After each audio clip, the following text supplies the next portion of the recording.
तो प्यारे बच्चों, मैं हूं निखिल और आप देख रहे हैं Shri Ram online classes.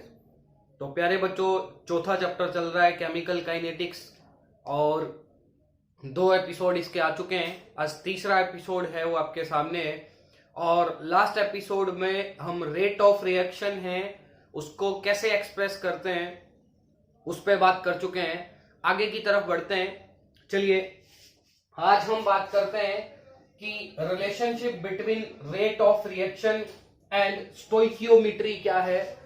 Stoichiometry के बीच में जो रिलेशन है उसको हम देखने वाले हैं। तो स्टोइकियोमेट्री में आपको बता चुका हूं कि मेरे पास कोई भी बैलेंस इक्वेशन है, जैसे मेरे पास मान लीजिए ये इक्वेशन है। तो लास्ट एपिसोड में आपने देखी थी कि 1 मोल ए है वो 1 मोल बी बना रहा है। तो ये आगे जो डिजिट लगा है, आगे जो नंबर लगा है, जो ए के आगे लगा है और जो बी के आगे लगा है, इसी को हम क्या कहते हैं? स्टोइकियोमेट्री कहते हैं। तो stoichiometry is nothing but simple thing है कि बैलेंस इक्वेशन में रिएक्टेंट और प्रोडक्ट के आगे जो नंबर लगे होते हैं वही नंबर क्या कहलाते हैं? स्टोइकियोमेट्री है वो कहलाते हैं। तो यहाँ 1 और 1 क्या है?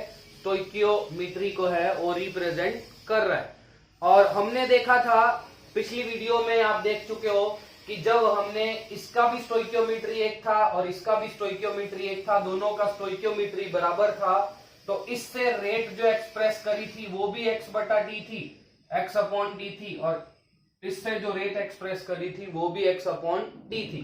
दोनों से रेट है उसका वैल्यू x/t आया था। लेकिन आज हम देखते हैं कि जब स्टोइकियोमेट्री को चेंज कर देते हैं तो क्या रेट सेम आता है या रेट में कुछ डिफरेंस आता है। तो चलिए एक नए एग्जांपल के साथ शुरुआत करते हैं आज के लेक्चर की।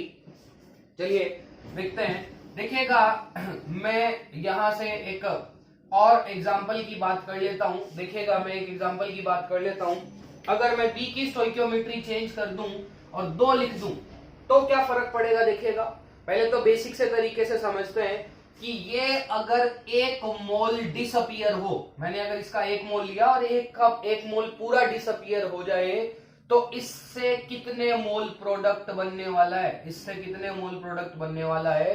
2 मोल भी बनने वाला है। मतलब इसके डिसअपियर होने की रेट अगर मैं 1 मिनट मान लूं कि ये पूरा 1 मिनट में डिसअपियर हो गया, इसको डिसअपियर होने में 1 मिनट लगा और इसको बनने में भी 1 मिनट लगा, तो इसके डिसअपियर होने की रेट क्या है? 1 मोल पर मिनट, जबकि इसके अपीयर होने की रेट क्या है? 2 मोल पर मिनट। मतलब दोनों से रेट है वो अलग अलग आने वाली है। चलिए इसको मैथमेटिकली भी देख लेते हैं कि वास्तव में आता है या मास्टर जी गोली दे रहे हैं, टीचर गोली दे रहा है। देखिएगा, जैसे मैं बात करूं t बराबर 0 पे बात करते हैं तो इसकी इनिशियल कंसेंट्रेशन A0 होगी और इसकी कंसेंट्रेशन 0 होगी। t बराबर 0 में आपको बता चुका हूं स्टार्टिंग पॉइंट है। स्टार्टिंग पॉइंट पे प्रोडक्ट बनता ही नहीं, सिर्फ और सिर्फ रिएक्टेंट है और रिएक्टेंट की कंसेंट्रेशन हम क्या मान रहे हैं? A0 मान रहे हैं। कुछ टाइम t के बाद A0 में से x है वो टूट गया है, A0 में से x इलिमिनेट हो गया है और यहां है वो 2x बन गया। देखिएगा कैसे, मैं आपको पहले भी बता चुका हूं, यहां से आप कुछ तोड़ेंगे तो वो इस स्टोइकियोमेट्री के हिसाब से ही तोड़ेंगे। यहां 1 था इसीलिए मैंने x तोड़ा है और यहां 2 था इसीलिए मैंने 2x बनाया। क्यों? इसका 1 मोल डिसअपियर होता है तो इसके 2 मोल बनते हैं, तो यहां से x डिसअपियर होगा तो इसका जस्ट डबल बनेगा, वो क्या बनेगा? 2x बनेगा। और ये कंसंट्रेशन हो जाएगी मेरे पास रिएक्टेंट की t टाइम पे, जिसको मैंने AT से रिप्रेजेंट कर लिया, और ये कंसंट्रेशन हो जाएगी प्रोडक्ट की, प्रोडक्ट B है और t टाइम की कंसंट्रेशन है, इसलिए मैंने इसको रिप्रेजेंट कर लिया BT से। ठीक है जी। और रेट कैसे लिखते हैं आप देख ही चुके हैं। मैं रिएक्टेंट के रिस्पेक्ट में रेट लिखूं तो उसको कहेंगे rate of disappearance of A, ऐसा no, rate of disappearance of A. कैसे लिखेंगे? रिएक्टेंट से रेट लिखते हैं तो माइनस साइन लगाते हैं, और रेट लिखनी है तो change in concentration of A upon change in time, ऐसा नो। तो चेंज इन कंसेंट्रेशन ऑफ ए की कंसेंट्रेशन में चेंज कैसे देखोगे? ए की फाइनल कंसेंट्रेशन माइनस ए की initial concentration upon final time minus initial time. ये रही फाइनल टाइम इनिशियल टाइम, दिख रहा है आपको। चलिए देख लेते हैं। एटी का वैल्यू कितना है, ए नॉट माइनस एक्स, और उसमें से माइनस क्या करना है आपको, उसमें से माइनस कर देना है ए नॉट।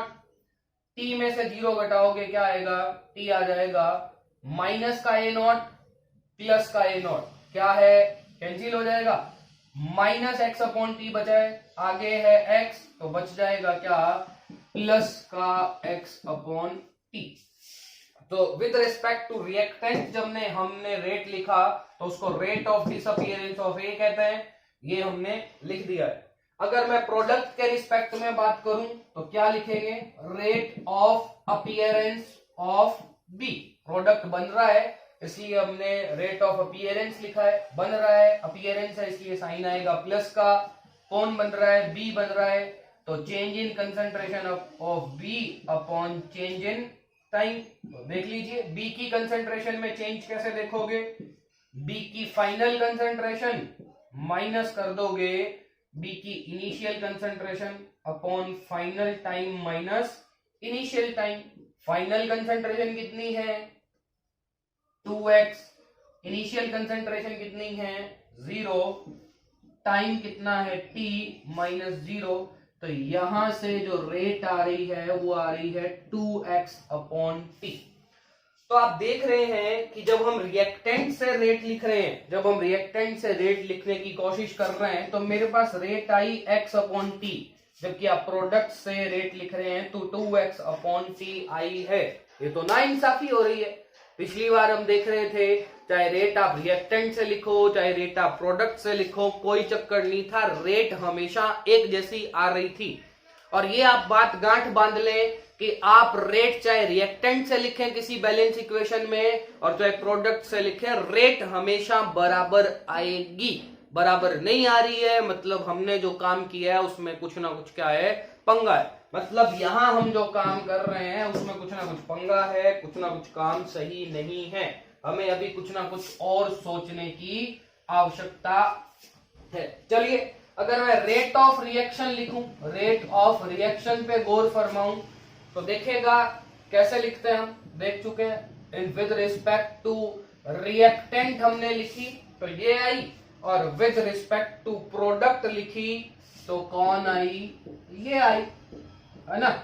रिएक्टेंट के रिस्पेक्ट में लिखी थी तो x बाई टी आई थी, और प्रोडक्ट के रिस्पेक्ट में लिखी थी तो 2x बाई टी आई थी। अब दोनों के बीच में बराबर साइन तो नहीं लगा सकता ना, बराबर तो है ही नहीं दोनों।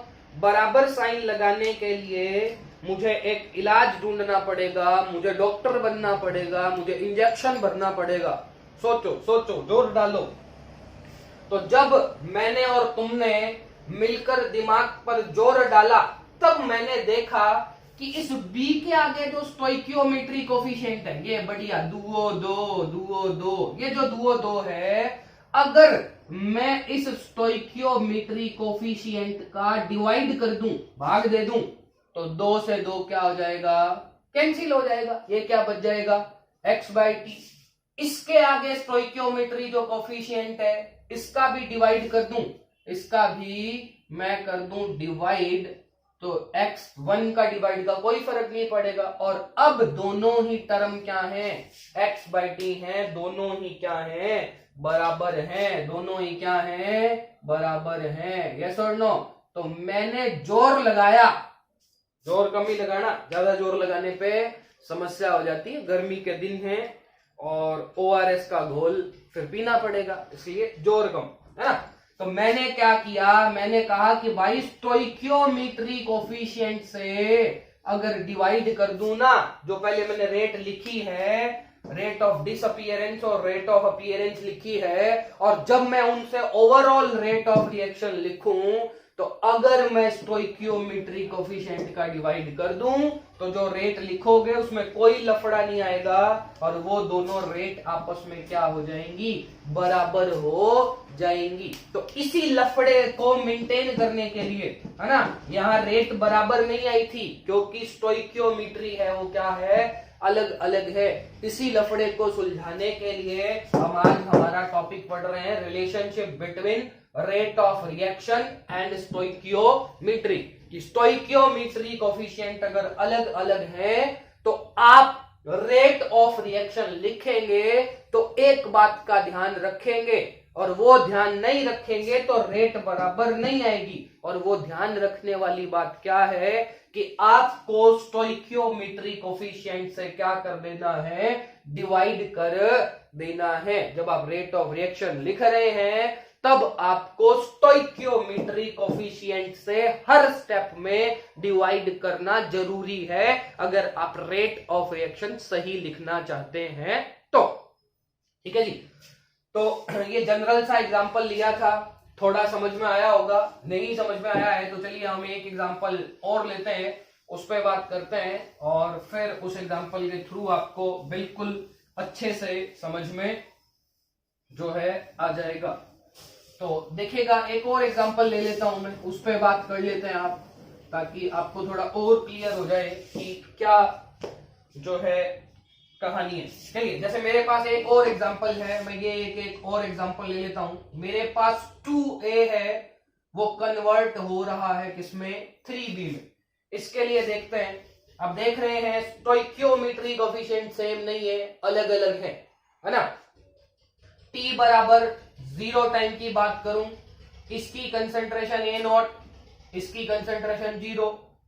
t बराबर t टाइम की बात करूं तो A0 में से क्या टूटेगा, किसके हिसाब से तोड़ना है, स्टोइकियोमेट्री कोफिशिएंट के हिसाब से तोड़ना है। यहां 2 है तो मुझे क्या तोड़ना पड़ेगा, 2x तोड़ना पड़ेगा, है ना। ये बात आपको ध्यान रखनी है, तोड़ना और बढ़ाना स्टोइकियोमेट्री कोफिशिएंट के हिसाब से है।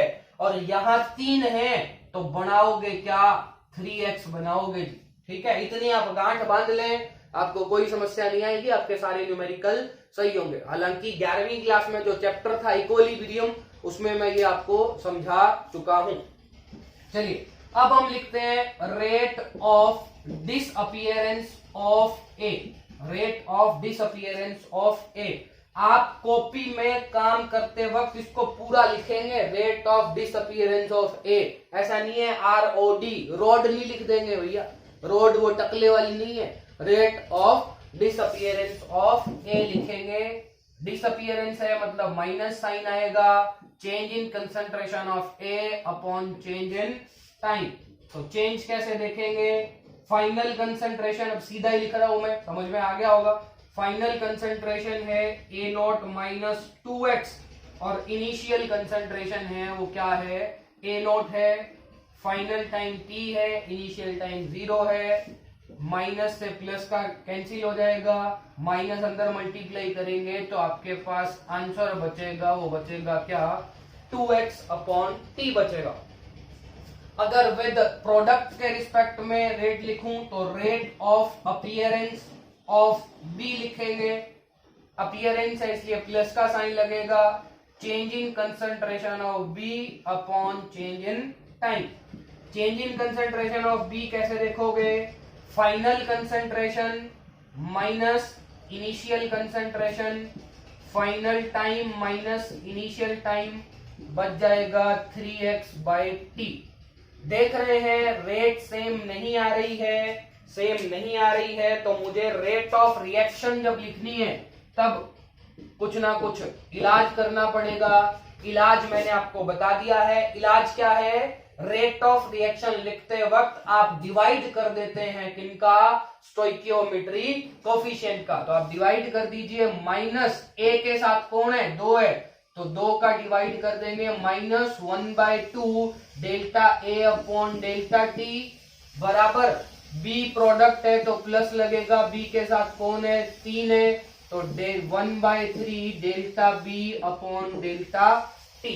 है ना? ये नो आप रेट चेक कर लीजिए, minus delta A upon delta T, minus A delta A upon delta T का वैल्यू कितना आया था? 2x/t आया है, और इसके आगे कौन है? 1/2 है। सेम यही plus delta B upon delta T का वैल्यू क्या आया है? 3x/t आया है। इसके आगे कौन है? 3 है। 2 से 2 कैंसिल, 3 से 3 कैंसिल, तो बचेगा क्या? x/t, और यहां भी क्या बचेगा? x/t बचेगा। तो आप ध्यान में रखेंगे वो बात, क्या रखेंगे? कि स्टोइकियोमेट्री कोफिशिएंट अलग अलग होते हैं, तो रेट ऑफ रिएक्शन के स्टेप में आपको स्टोइकियोमेट्री कोफिशिएंट से डिवाइड करना होता है। दूसरी बात ये नोटिस कर लें कि रेट ऑफ डिसअपीयरेंस या रेट ऑफ अपीयरेंस, इनमें स्टोइकियोमेट्री कोफिशिएंट नहीं आएगा। ये जैसे हम नॉर्मल लिखते हैं change in concentration upon change in time, वैसा ही लिखना है। सिर्फ स्टोइकियोमेट्री कोफिशिएंट कहां लगाना है? सिर्फ और सिर्फ जब हम रेट ऑफ रिएक्शन लिख रहे हैं, उसके अलावा कहीं भी हमें स्टोइकियोमेट्री कोफिशिएंट लगाने की जरूरत नहीं है। चलिए अब एक जनरल एक्सप्रेशन कर देता हूं, क्योंकि मुझे एग्जाम में इस तरह मैथमेटिकली प्रूव करके नहीं आना है कि भाई कैसे आप रेट ऑफ रिएक्शन लिखते हैं। एक जनरल एक्सप्रेशन लिख के दिखाता हूं कि कैसे हमें जनरली एक एक्सप्रेशन से रिप्रेजेंट करना होता है। जैसे देख के चलिएगा, आपके पास ये रिएक्शन है, ए मोल ए के, छोटा बी मोल बी के, और छोटा छतरी सी मोल सी के। ये आपको रिएक्शन दी है, और इसका आपको रेट ऑफ रिएक्शन लिखना हो, रेट ऑफ रिएक्शन लिखना हो तो कुछ नहीं करना भाई, ए और बी रिएक्टेंट है, मतलब इनके आगे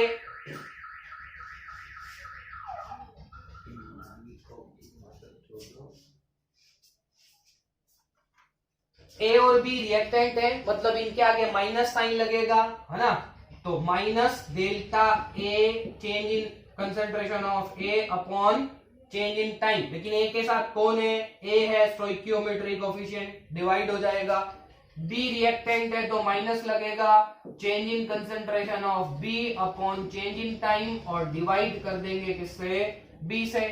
सी है, सी के साथ प्लस लगेगा क्योंकि प्रोडक्ट है, और यहां लिखेंगे change in concentration of C upon change in time, और यहां हो जाएगा क्या? सी हो जाएगा, छोटा सी है इसके साथ तो सी डिवाइड हो जाएगा। तो इस तरह आपको किसी भी रिएक्शन का जो है रेट ऑफ रिएक्शन है वो रिप्रेजेंट करना आना चाहिए। जैसे देखिएगा, चलिए मेरे पास ये इक्वेशन हो, जैसे अमोनिया के फॉर्मेशन की इक्वेशन है N2 plus 3H2 converting into 2NH3। अब केमिकली केमिस्ट्री में ऐसी आपको इक्वेशन दे रखी है, और वो कहे कि इसके लिए आप मुझे एक्सप्रेशन दीजिए, तो क्या क्या एक्सप्रेशन पॉसिबल हो सकता है इसके? देखिएगा, जैसे आपको कहे इसके लिए एक्सप्रेशन, तो पहला एक्सप्रेशन तो ये बनता है rate of disappearance of nitrogen. Nitrogen के डिसअपीयर होने की रेट कैसे लिखोगे? डिसअपीयर है तो minus change in concentration of nitrogen upon change in time.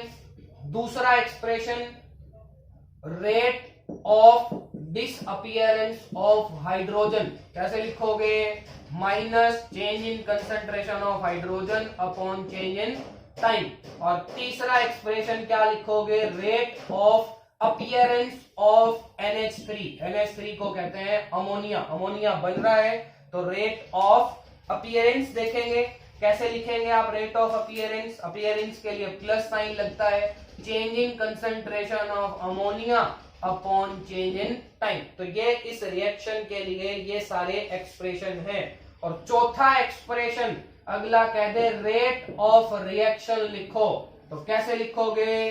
कैसे लिखोगे? नाइट्रोजन के आगे 1 है तो minus 1/1 change in concentration of nitrogen upon change in time.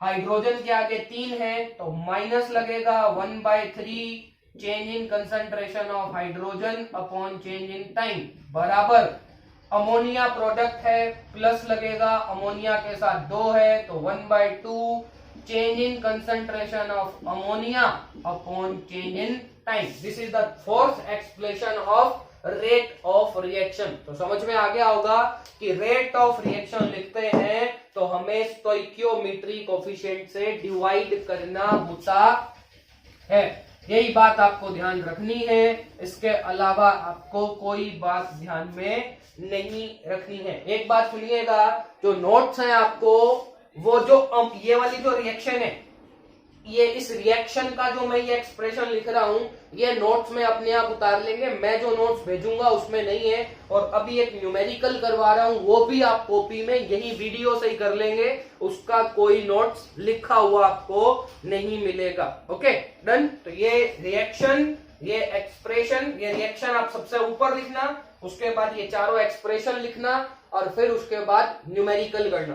तो न्यूमेरिकल बता रहा हूं मैं, न्यूमेरिकल देखिएगा क्या कहता है।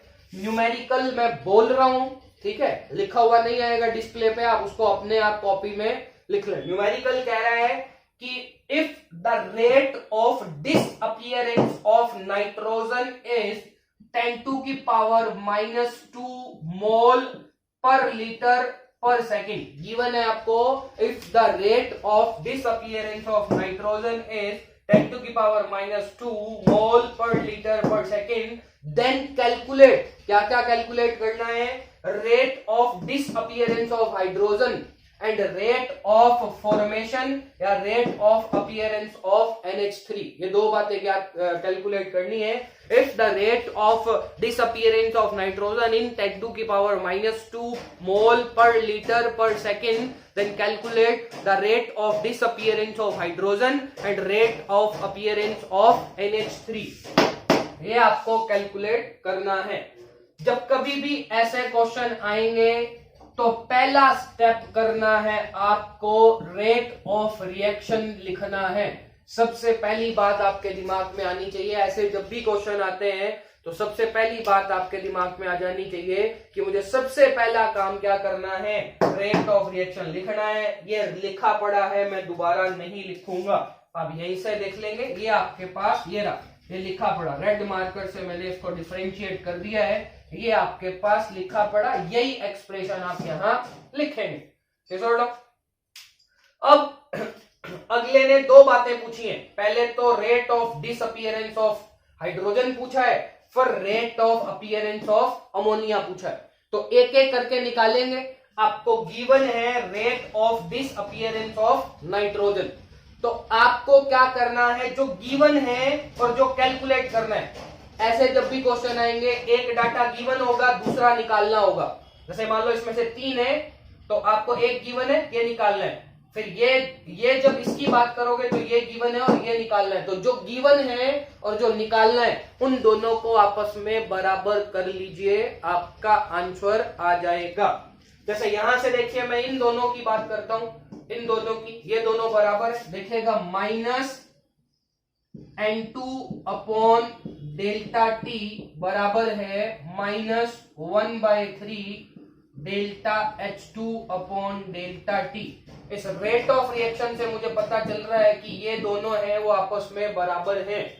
ये क्या कह रहा है, ये कौन था, rate of disappearance of nitrogen, और इसका वैल्यू क्वेश्चन में दे रखा है कितना, 10⁻⁻²। ये किसके बराबर है, -1/3 रेट -1/3ΔH2/ΔT। देखिएगा क्वेश्चन में मुझे कहा है मुझे rate of disappearance of hydrogen calculate करना है, मतलब मुझे -ΔH2/ΔT कैलकुलेट करना है। यहां एक चीज एक्स्ट्रा है, 1/3। 1/3 क्या कह रहा है, 1/3 of rate of disappearance of hydrogen. क्या मुझे 1/3 निकालना है, नहीं, मुझे 1/3 नहीं निकालना, मुझे कंप्लीट ही निकालना है। इसलिए 3 का यहां कोई काम नहीं है, 3 को क्रॉस मल्टीप्लाई कर दो तो 3 क्रॉस मल्टीप्लाई हो जाएगा, तो 3 × 10⁻², इधर बच जाएगा -ΔH2/ΔT। तो यही है rate of disappearance of hydrogen, यही है। ये मेरे पास आ गया, और कितनी आ गई, 3 × 10⁻² मोल लीटर सेकेंड, ये आपके पास आ गई है। देख लीजिए, आप यहां से देखिए, इस इक्वेशन को पढ़ना सीखिए। यहां देखो, नाइट्रोजन का 1 मोल लग रहा है, तो हाइड्रोजन के कितने लग रहे हैं? 3 लग रहे हैं। मतलब नाइट्रोजन अगर 1 मोल डिसअपियर होती है तो हाइड्रोजन कितने मोल डिसअपियर होगी? 3 मोल, मतलब 3 टाइम है। तो देख लो, क्वेश्चन में नाइट्रोजन की डिसअपियरेंस की रेट क्या थी? 10⁻²। तो उसकी 3 टाइम क्या होगा? 3 से क्या हो जाएगा? मल्टीप्लाई हो जाएगा। अगर बेसिकली भी समझे तो यहां से आ रहा है। चलिए, ये तो आ गया हमारे पास पहले क्वेश्चन का जवाब। अब दूसरे क्वेश्चन का जवाब है। दूसरे में अगले ने हमसे अपीयरेंस ऑफ अमोनिया पूछा है। तो अपीयरेंस को, अब तो मेरे पास इसका वैल्यू भी है, rate of disappearance of nitrogen भी है क्वेश्चन में, और rate of disappearance of hydrogen भी आ गया, है ना। दोनों ही वैल्यू है, आप किसी से भी कर सकते हैं। ये सारे स्टेप एक दूसरे के बराबर है। मैं इन दोनों स्टेप को लेके चल रहा हूं। आप इसको भी और इसको भी बराबर कर सकते हो, आप इसको और इसको भी बराबर कर सकते हो, जिससे मर्जी आप बराबर कर दीजिए, आंसर सेम आएगा। मैं इन दोनों को लेके चल रहा हूं। देख लीजिए, -1/3 delta H2 upon delta T बराबर है +1/2 delta NH3 upon delta T। आप देख लीजिए, minus delta H2 upon delta T का वैल्यू कितना है? आपके पास आ गया था क्वेश्चन में, कितना आया था? 3 × 10⁻⁻2 बराबर है 1/2 delta NH3 upon delta T। आपको कैलकुलेट करना है rate of appearance of NH3, मतलब plus delta NH3 upon delta T। तो plus delta NH3 upon delta T, लेकिन हम देख रहे हैं 1/2 एक्स्ट्रा है। 1/2 क्या बता रहा है? Half of rate of appearance of NH3। क्या आपको हाफ ऑफ थोड़ी कैलकुलेट करना है, आधा थोड़ी कैलकुलेट करना है, आपको तो कंप्लीट कैलकुलेट करना है। मतलब इस 2 को यहां से इधर क्रॉस मल्टीप्लाई करना होगा। तो देखिएगा क्या हो जाएगा, 2/3 × 3 × 10⁻⁻2 बराबर plus delta NH3 upon delta T। 3 से 3 कैंसिल, 2 × 10⁻⁻2 बराबर है plus delta NH3 upon delta T। तो ये आ गई आपके पास rate of appearance of NH3, और कितनी आई? 2 × 10⁻⁻2 मोल पर लीटर पर सेकेंड, है ना। आप इसको बेसिकली भी चेक कर सकते हैं। यहां से देखो, इस रिएक्शन को पढ़ के देखो, 1 मोल नाइट्रोजन लगता है तो कितने मोल अमोनिया बढ़ता है? 2 मोल। मतलब इसके डिसअपियर होने, या मैं ये कहूं इसके अपीयर होने की रेट इसके डिसअपियर होने की दुगनी है, 2 टाइम है। ये 2 मोल बढ़ेगा तो ये 1 मोल लगेगा। तो देख लो, इसके डिसअपियर होने की रेट 10⁻⁻2 थी, तो इसका डबल क्या होगा? 2 × 10⁻⁻2, है ना। मतलब हमने जो आंसर निकाला है वो क्या है? सही है। तो आप क्वेश्चन करेंगे कैसे, मैंने बता दिया। ये मैं रिटन नोट्स में नहीं होगा। पहले आपको ये इक्वेशन लिखनी है, फिर आपको ये एक्सप्रेशन लिखना है, पूरा चारों के चारों एक्सप्रेशन, फिर आप क्वेश्चन लिखेंगे जो वीडियो में बोला है, फिर आप दोबारा रेट ऑफ रिएक्शन का एक्सप्रेशन लिखेंगे। फिर क्वेश्चन में 2 बातें याद रखनी है, आपको एक डाटा गिवन होगा, दूसरा कैलकुलेट करना होगा। तो जो 2 स्टेप गिवन और जो कैलकुलेट है उनको आप बराबर कर लें। जैसे मैंने पहले इन दोनों को बराबर कर लिया, और फिर मुझे ये पता था, ये नहीं पता था, तो फिर मैंने इन दोनों को बराबर कर लिया। तो आपका आंसर है वो आसानी से आ जाएगा, आप आसानी से कैलकुलेट कर सकते हो। चलिए, thanks a lot for watching this video.